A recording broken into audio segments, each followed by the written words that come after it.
Thank you, Mr. President. Fellows, gold is a subject which has intrigued people for hundreds of years. Today we've got an expert coming to tell us why. I'm very pleased to be able to introduce Mark Grimdale. He is a Rotarian. He may even mention his own club in speaking. But I'm just a bit surprised that Ron didn't invite Gordon Brown along as well, because I think that he could do with a bit of education about the value of gold as well. I can't find him. Brown bashing. Welcome. Thank you. Thank you. Mr. President, gentlemen, as you've heard, I am a Rotarian. When I think it was Ron wrote to the Goldsmiths Company, to the Chief Executive Officer, who we called the clerk of the Goldsmiths Company, asking for somebody to talk about gold. The clerk passed it on to the librarian. The librarian knew that I could do some lecturing. What he didn't know was that I'm a Rotarian. So it's a happy coincidence, perhaps, that I'm here both as a Rotarian and your visiting speaker. My club is one of the very first evening clubs to be set up in the London area in 1978, and I am actually a founder member of that club. It's in the borough of Hillingdon, Hawthorne Hillingdon we're called, and we're in District 1090. Right, so much for that. Let's now get to talk about gold. It's not hundreds of years, Ray, it's thousands of years that mankind has been fascinated by gold. Gold was the very first metal to be discovered, and in fact the earliest records are artifacts made in Mesopotamia round about 7000 BC. The second and third metals, and there's some argument as to which is the second and which is the third, depending which part of the world you come from, was silver and copper. And it's no accident, really, that these were the first three metals to be found, because they existed in what we call the native state, in other words, in the metallic state. And that is still true for gold today. As far as silver and copper is concerned, you don't find very much in the native state, so there are now things like sulfides and so on, and very complicated extraction of seeds. Now, from the very earliest times, gold fascinated man. The pre-Columbian Indians used to call gold the sweat of the sun, and silver the tears of the moon. Rather a nice station, I think. And the Egyptians worship gold because they worship their sun god Ra. And because it's the attractive colour of gold which has attracted mankind, there are only two truly coloured metals, gold and copper. All the other metals are either white, silver is the most brilliantly white of all metals, but platinum and rhodium and lead and that are either white or grey or a sort of bluish grey. I'm just going to refer to the headings to see where we're going. Right, so we dealt with that. Now, gold is considered as one of the precious metals. In fact, there are 8 precious metals altogether: gold, silver, and then the 6 platinum group metals, which are platinum, palladium, rhodium, iridium, ruthenium, and osmium. And they're the 8 precious metals. They're also called the noble metals, because they all have very good corrosion resistance. That's one of the reasons, of course, why they've been found in their native state. They don't corrode in the earth to the same extent. That's the only bit of chemistry I'm actually going to talk about today on that. So they are the precious metals, and they're the noble metals. Where do we find gold? Well, back in 1924, 2 gentlemen by the name of Clark and Washington decided they would produce an average composition of the Earth's crust. And they did something like 4,500 samples, which is probably not really enough to do it. But on those grounds, they estimated that gold was present to between 1 and 9 milligrams per tonne of Earth's crust. Silver is about 10 times more than that. Platinum is about 1/10 of that. But of course, we've got to find a much more concentrated form of the deposits to make it worthwhile. And it's reckoned today that for a good gold ore, you need to have about 3 ounces of gold per tonne of earth that you've got to shift. So you can imagine that's quite a lot of earth, or you've got to get it out of the ground before you can get to the gold. Where do we find gold? Well, the principal gold mines, if I go back to the past, of course, you've all got this picture of the grizzled old prospector panning for gold in the streams. That was because a lot of gold used to be deposited as alluvial deposits, placer deposits, were found at the bottom of streams and rivers and so on. But that's not really a very good commercial source for trying to find gold nowadays. And a lot of the early mines near the surface have been totally worked out. So today you would go to South Africa, which around the Johannesburg region, the Witwatersrand region, that now accounts for about 12% of the world's gold per year. It used to be higher, but the South African gold mines are gradually being worked out. And you've got to go down 2 or 3 miles down in order to get the gold out. The temperatures down there are up to 50 degrees Celsius or more. You may remember the film, I think it was called Rock Burst, with Roger Moore many years ago. Down at that sort of depths, you do get underground water at quite high pressures. And the basis of that film was if you accidentally went through the wall, then the water would flood the mine and so on. So those are the sort of problems that they're finding in South Africa. Then you come to the United States, Australia and China, which are each producing about 10% of the world's gold production every year, and Russia about 7%. So that's 5 countries producing about 50% of the total output every year, which at the moment is running about 2,500 tonnes per year. In fact, I've got a slide at home showing the Eiffel Tower, and what it depicts is that all the gold that has ever been produced can be in a big block actually underneath the Eiffel Tower. So put that in context with the amount of iron and steel and that we've got around the world. Now, the gold that we get out of the ground, I said it was a native metal, but it's not pure gold, obviously. Typically speaking, it can be anything from about 85% to 92% gold. And the remaining 15% is usually silver and copper. You will find deposits which will have lower gold contents, and you may have heard of electrum. Electrum, in fact, is basically a gold-silver alloy, round about 50-50, so that could be about the lowest amount of gold that you would find in a gold ore, and the highest could be almost pure gold. But with the sort of typical concentration, you have to go through refining processes. For gold, fortunately, it's a relatively simple extraction process to finish up with pure gold. When I say pure gold, the normal refinery will produce what we call good delivery bar, and that is 995 parts per 1,000 of gold. And that's the gold which you will find the gold price quoted for, which I'll come to in a moment.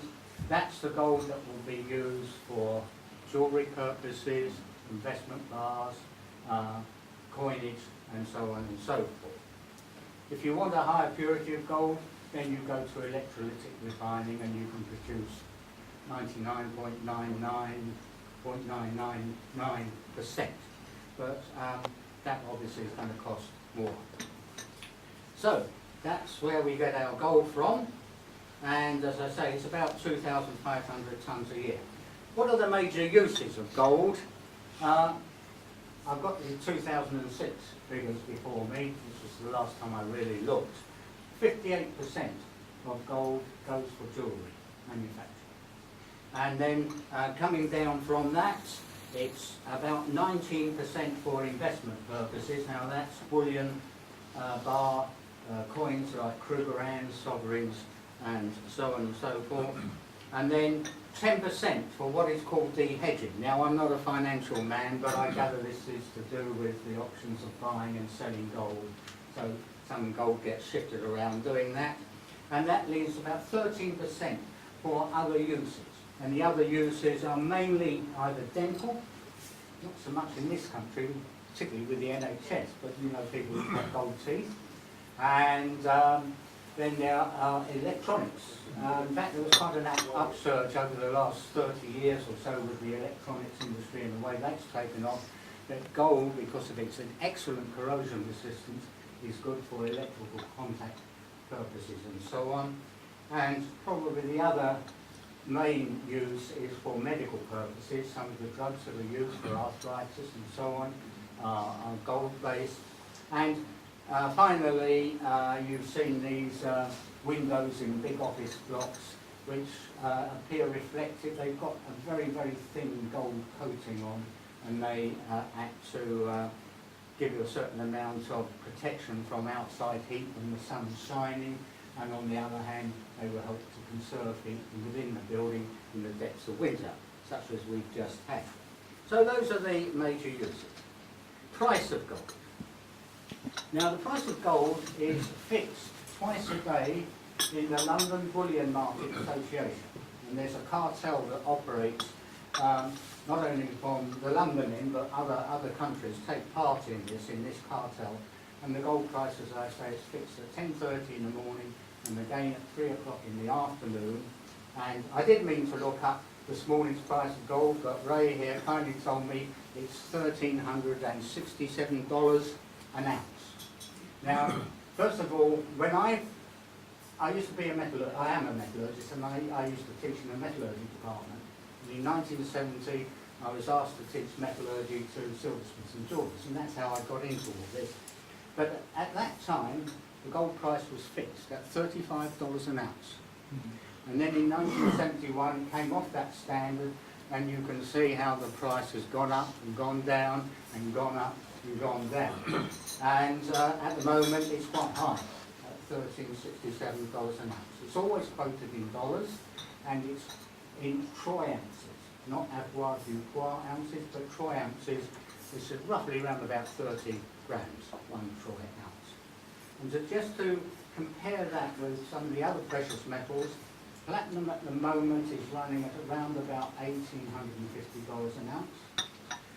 Palladium is $870, and silver is $30 an ounce. It gives you the difference there. There's a little bit more to it than that, depending on how you use the gold, particularly in the jewellery field. And if anybody wants to develop that, we could possibly do that a bit later on. So that's dealt with the price. And now let's go on to talk about the use of gold in jewellery, because that, in a sense, is my main interest as far as the goldsmiths company is concerned, and what I've been doing for about the last 40 years, and particularly for the last 20. As I said to Ray, I was made redundant in 1988 because the Polytechnic shut down the science faculty and shut me down with it. But I was very lucky. I picked up consultancy with the Goldsmiths Company and also the World Gold Council. And the World Gold Council is a consortium which was set up in the 1990s, early 1990s, and basically paid for by the gold mining companies around the world. And at that particular time, during the 1990s, there was a lot of interest in the use of gold in the developing gold market, principally for jewellery. So I was sent out to do seminars and factory visits and so on and so forth. So I've had this interest in jewellery, so I'm going to spend the rest of the time talking about gold in jewellery. First of all, I'll talk about the caratage system. You're all aware, because I'm sure your wives have pestered you to buy jewellery, that we have these various caratages, 9 carat, 18 carat, and so on and so forth. Now the word carat is said to have come from the Arabic word karat, meaning the seed of the locust bean tree. And it goes back to sort of Middle Ages, medieval times, that the seeds basically are all the same size, and therefore they all weigh pretty well the same. So they were used as a standard of weight by the early market traders. And in fact, the word carat is still used in gemstones as weight. We talk about a 1 carat diamond, and that, from that point of view, carat has been standardised as 1 carat is 0.2 of a gram. But as far as gold is concerned, it means the standard of purity. And because, again, going back to early times, legend has it that a gold marked coin weighed 24 carats. That is now taken to mean that pure gold is 24 carats. So that if you have an 18 carat gold ring, 18 out of 24 parts of the metal is gold. The remaining 6 parts, and of course in terms of percentage, that's 75% gold, 25% whatever else. The other 25% can be any metal that you add in to alloy with the gold. Now, with very few exceptions, certainly in the Western Hemisphere, you don't use 24 carat gold for making jewellery because it's too soft. I mean, you might occasionally find an artefact which has been made from that. And I'll give you just one example. The coronet made for the investiture of Prince of Wales at Carnarvon Castle in 1969. But if we've got time, I'll come back to that later on. So gold has to be alloyed in order to strengthen it, first of all. And then the second thing that you can do is you can alter the colour of the gold alloy. And you can get anything from green gold, what's called green gold, pale yellow, rich yellow, rose pink, red. And if we take an 18 carat gold, just for an example, if the remaining 25% is silver, you're going to get a very, very pale yellow, almost green gold. If you looked at it by itself, it looks a bit mucky, but if you put it alongside the yellow and the pink and the red, you can definitely see the greenish tinge. And then if you add 12.5% silver, 12.5% copper to make up the remaining 25%, you'll finish up with a rich yellow gold. And then the Victorians used to love the rose pink reddish gold, which are mainly copper added with only perhaps just a little bit of silver. Now, in this country, you cannot sell gold unless it has been hallmarked. And this brings us to assaying and hallmarking. Now, assaying, in fact, has got quite an old history. It goes back at least 3,000 years because there's some sort of records that the Egyptians used to do this. And they used to have very early sort of touchstone tests with types of acids, although nitric acid, as we know, it wasn't actually developed until the 11th century AD. But they had a means for assaying gold. But then, in this country, in 1327, the Guild of Goldsmiths in London received its royal charter, and in those days you could not practice as a goldsmith unless you were a member of the guild or apprenticed to a member of the guild, and any item that you had made had to go to the guild hall, the hall of the guild, which in this case is the goldsmiths' hall, to be assayed and marked as a stamp. Hence the word hallmarking, and that's how hallmarking came into the English language. And today, in the Goldsmiths Hall in London, we have the London Assay Office, and they still assay all the gold items and silver and platinum and palladium items that are made in the country and also imported, unless they come from a country which has its own recognised assaying and hallmarking procedure.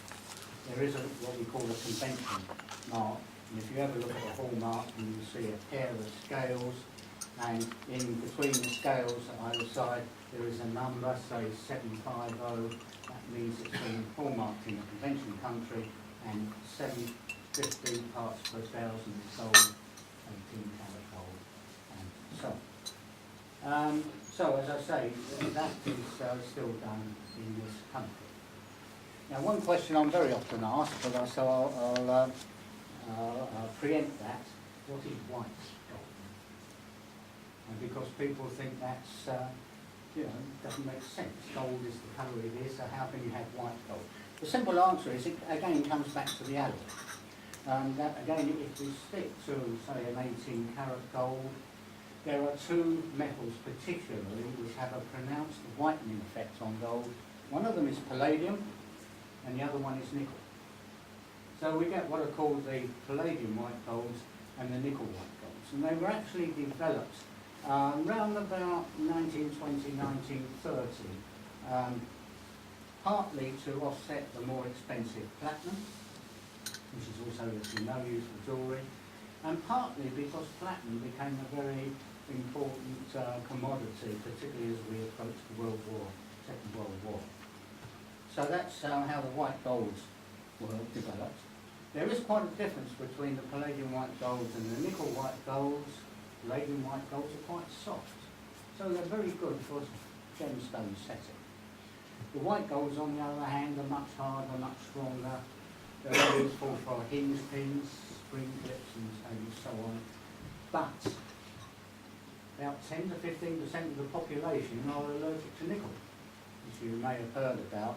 And so I suppose about 10, 15 years ago, the European Union brought out this directive about the use of nickel for jewellery purposes. And the big danger actually is for ear studs. You know, people have their ears pierced and they pick up this dermatitis. So that's what a white gold is. How do we make jewellery? And I'm going to sort of just stop in a minute to give you a chance if you want to ask any questions. There obviously are a number of ways that you make items of jewellery. First of all, you've got the craft designer maker who do the one-off objects on the one hand, and then you've got a much larger manufacturing industry on the other side. Not so much, unfortunately, in this country now, because a lot of it's out in Southeast Asia and Far East and so on. You can obviously make up a ring by starting off with wire and rod and sheet and building it up and soldering it on and so forth. But around about 1950, somebody said, well look, the dental profession have got a superb method of making very small castings, dental crowns, dentures, and that very good dimensional control, good reproducibility. Can't we use this process for making items of jewellery? And it's the lost wax investment question. It goes back certainly to about 2000 BC. The Chinese used to produce bronzes and so on. And it's a process that went into abeyance. Then Benvenuto Cellini used it to make some of his fantastic sculptures in the 15th century, 16th century. Once again, it was basically forgotten about until the dental profession picked it up around about, again, 1920. Then the jewellers got onto it, and today it's what we call the bread and butter process for making an item, a ring, for example, or a large bit of chain. Just to give you a quick rundown, a lot of ladies' rings, dress rings, engagement rings and so on are now investment size. So what the designer will do, having made the design, and nowadays a computer-aided design helps a lot, you can make a wax pattern. Either carve it out by hand, or you've now got machines available which will use the computer-aided design data to actually make the pattern for you. Having made the pattern, if you are a manufacturer making, shall we say, 100 rings of the same design, you then encase that pattern in latex rubber and vulcanise it. So you've got a rubber pack with the pattern inside it. You slit open the rubber pack, two halves. They use a surgeon's scalpel and they sort of go up and down so that when you put the two halves of the rubber together, they lock very well. Take out the master pattern, put the two halves together, present it to a wax injection machine. You fill up that mould, you get your wax patterns, and you can produce as many wax patterns of that ring as you like. You then put them on a wax column and build up what's called a tree. So you have a central wax column with your waxes coming out from all your rings, special way of doing it, stuck into a base, put a metal collar around the outside and fill that up with a type of plaster of Paris, special type of plaster of Paris. I'm not going into details, and you just let it set. Once it's set, you can put it into a furnace upside down, ramp up the furnace temperature, the wax melts out, you've now got your mould cavity. You've also got a casting machine.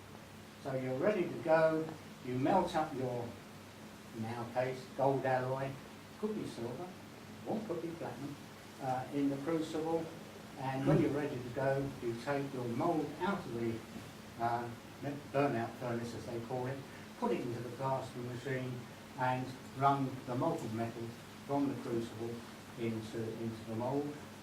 Let it solidify, crack off the investment plaster, and now you've got your ring. You simply cut off all your rings, go through a polishing exercise, and hence you can go straight to stone setting. And they've now developed that to the extent that you can actually put your gemstones into the waxes.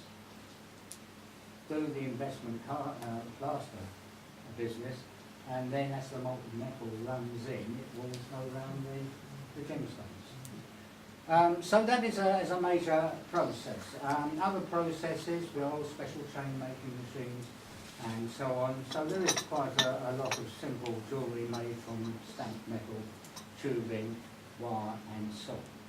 So I thought that's probably where I'd stop.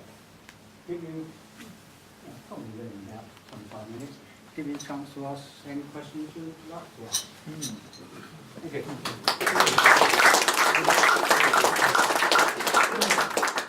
Do we have any questions from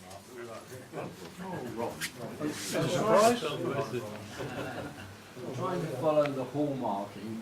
So if you've got a ring, and it's 18 carat, for instance, you look in the ring, it's on the inside of the ring, isn't it? Yeah. The hallmark. Is that happening with the actual hallmarking with that system? Sorry, the question you asked is? How do they get the hallmarking on the inside of the tiny ring? Well, that actually is quite an interesting question. First one ever on. What I didn't say is, first of all, how do you actually do the assaying? Well, I'm not going to go into detail on this. The original assaying process is what we call fire assaying, and that again goes back certainly into the 11th century when they developed nitric acid. And it's still the most accurate method. It will measure gold to 1 part in 10,000. So it's the most accurate method. But more recently, of course, we've got modern technology, and one of the main techniques that isn't used nowadays is X-ray fluorescence analysis, which otherwise you fire a beam of X-rays at the metal. You simply put your item of jewellery on the top, fire a beam of X-rays at it, and you will get back from that a spectrum showing peaks of from all the various elements that are present. So that's first of all how you work out what's in the alloy. And I actually use this quite a lot at the Goldsmiths Company. The fire assay will only give you the gold content. The X-ray fluorescence analysis will tell you what else is in there as well. So having done that and satisfied themselves that yes, it's up to standard, if it's not up to standard, then it will be returned to the manufacturer or maker and told, we can't accept it. In the old days, and by old days I mean prior to 1970, it could actually be broken up in the assay.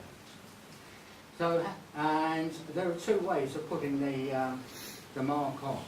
The older method is to actually make up steel punches with the letters. For example, you have what's called the sponsor's or maker's mark, and those are usually initials of the company. Then you've got the assay office mark, which in the case of London is the leopard's head. Birmingham is the anchor. Sheffield is the rose. Used to be the crown, but it's the rose. And Edinburgh is a castle. And then you've got the standard mark, 750 with a crown for 18 karat gold. The other standards, incidentally, are 9 carat at 375, 14 carat at 585, 18 carat at 750, 22 carat at 916. And much more recently, we now also have standards at 999 parts per 990 parts per thousand and 999 parts per thousand, which is virtually 24 carat. And so you have punches make up like that, or a composite punch, which will have all those, plus a date letter. And they have sort of fly presses, and you can simply take your ring, slightly offset it, and bring the punch down on the inside of the ring shaft. Yes, oh yes, quite small. The more recent way of doing it is actually to laser cut. And that again is I think within the last 10 years, that to have your computer with your ball marking data in, and you literally use a laser from the computer-aided design, computer data, to cut out your ball mark. When they first did this, they would do the laser mark, and in this country, if you make an item, you usually send it to the assay office before it's been finally polished. And then it would go back to the manufacturer and do the final polishing. What was happening was the manufacturer was getting it back, doing the final polishing, and finally was polishing out the laser mark. So they've now actually developed a much deeper laser cut mark. I have one question. The sheer number of individual items of gold jewellery, etc., must be horrendous. Are you saying every single item is assayed, or is it batch sampling? It's batch sampling. Yes. For example, if you've got 100 rings in a particular batch, you will actually only test 2 or 3 of those. And Is that open to fraud? no, I don't think it is open to fraud. It would be too big a risk to take, because the manufacturer wouldn't have a clue as to what sampling was going to be done. And you can, I think, be pretty sure that if the samples you take from the batch are okay, then they will pass the whole batch. But do you put the assay mark on every individual piece? Oh, the hallmark is on every Hallmark. individual piece. That's Oh, done yes. by your, At the assay office. not by the manufacturer? Okay, No, that actually is partly, again, an interesting question, because in the UK, it's the assay office, which is in the independent assay office, will do the marking. Now, if you go to the United States, it's the manufacturer who will put on 14 carat, 18 carat, and it doesn't go through an assaying, independent assaying hallmarking. Is it That unreliable? is open to fraud. Okay. Yeah. The UK assay mark is therefore different visually to the US one? Well, as I say, US don't have a hallmark as such. All they will do is simply mark their jewellery 18. They use Oh, okay. K for carat. We've got C for carat. But most of the rest of the world will have K for carat. So you'll see it simply stands 18K, but that's not a hallmark. Okay. No. You keep your No. fingers crossed. Yeah, okay, fine, thank you. Check your jewellery. I've got a lot of cheap jewellery in Spain. Gold, a lot of gold. That's what What about your medal? What is that? we don't look at this. Listen, briefly, in Mexico, about the work of the goldsmiths and silversmiths going overseas. What, if that is true, what role then does the goldsmiths and silversmiths company actually do? Well, first of all, the Worshipful Company of Goldsmiths is a city livery company, and it's arisen out of the old medieval guilds, as all the other livery companies. So we're not a manufacturing company at all. Basically, the Goldsmiths Company will look after the general interests of goldsmiths and silversmiths in the country. They actually own quite a lot of, goldsmiths are quite a wealthy company, they own quite a lot of property, and of course they do a lot of educational work and so on and so forth. And I'm particularly concerned there. I mean, I'm merely a consultant that goes in about 1 day a week at the most, but we have a Department of Technology and Training. So there's quite a lot of training that we do. They've just done a 1-week course called Getting Started for youngsters who finished their degree course last summer and just get going. And I think we had about 30 or 40 want to do that. So there's a lot that they... You would say then there's a thriving gold and silver manufacturing industry in this country? Sorry, I would say... You would say there's a thriving gold and silver... the word thrive... If you're talking about the top end of the jewellery trade, we're talking about the designer makers and the people who do the one-off commissions and all that, that is quite private. If you're talking about the large-scale manufacturing 9-carat end of the market, it's not like it was 20, 30 years. Platinum. I'm just, you stop me when you want to go. We've got one more question. But if I just take platinum as an example, one of the big problems we are finding with platinum engagement rings and wedding rings is that people buy them and within 2 or 3 weeks they're getting badly distorted, dented, scratched, goodness knows what. And the reason is that most of your retail buyers are buying them from Southeast Asia, the Far East, because labour is cheaper up there. And what they're buying in is a hallmarkable alloy. 950 is the main standard for platinum, 950 out of 1,000 parts of platinum. The other 50 parts, 5%, from there tends to be palladium, which itself is a precious metal. But as an alloy, it's too soft for a ring. So what happens, you buy a ring like that, you're working as a secretary and you're doing this all day long, you take the dog out for a walk, it's an L station, you've got a heavy metal chain, you slam the car door, and the ring gets distorted. In the Western Hemisphere, the best alloy is a platinum 5% cobalt or 5% ruthenium, because it's twice as strong and hard in its cast state. So those are the sort of problems we have when people go abroad and buy, and you know, we're still trying to educate the retail trade. Could we have I know you're not a financial advisor, but since you're talking about gold, I was reading recently in a newspaper that in the current market you cannot but invest in gold. So how does one invest in gold? Do I just buy a bar of gold and keep it gold? So I'm not quite, there's nothing to stop you now going and buying bars of gold. Right. At one time, yes, you were limited on what you could do, so nothing to stop you doing that. So what's the... The question was, you see, that I read recently that it's saying in the newspaper that is, you cannot but invest in gold in the current market because the interest rates are so low. So that's one suggested that you invest in gold. So I mean, the idea was in my head, since you are talking about gold, I just wanted to know how does one invest in gold?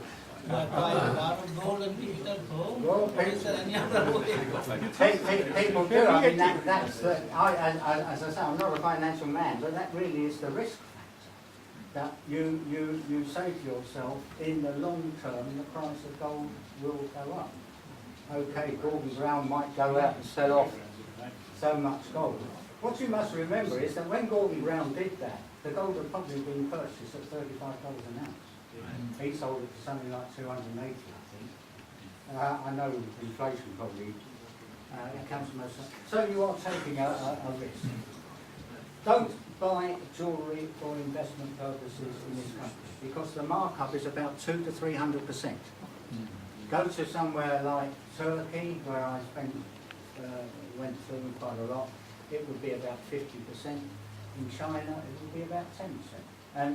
And India, they used to say, well, you buy your jewellery from us, and if you want to sell it back to us, we'll give you the same price. That's all very well if you don't take it back the next day. But again, you're sort of taking on the inflation side. Can I just say one more thing, and then I will sit down. You've all seen these adverts about selling your gold jewellery, postal gold. Don't do it. If you want to sell scrap jewellery, anything like that, go to Hatton Garden, go to Cookson's, the main bullion dealers there. They will give you the official scrap price of gold. Okay? Don't do postal gold or anything like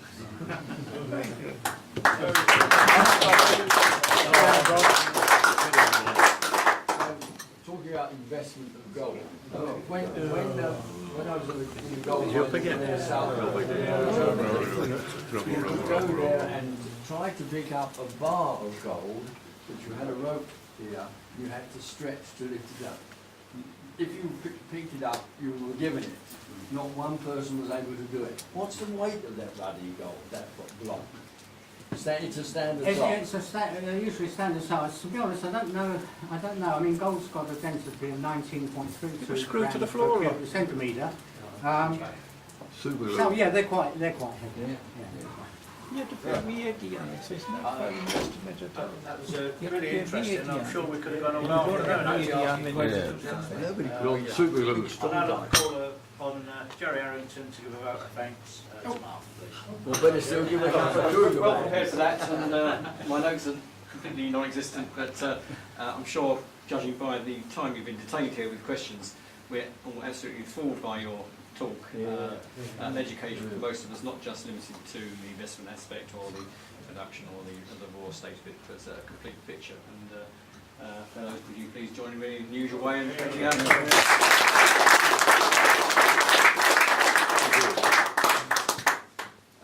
Do we have any other business, Jerry?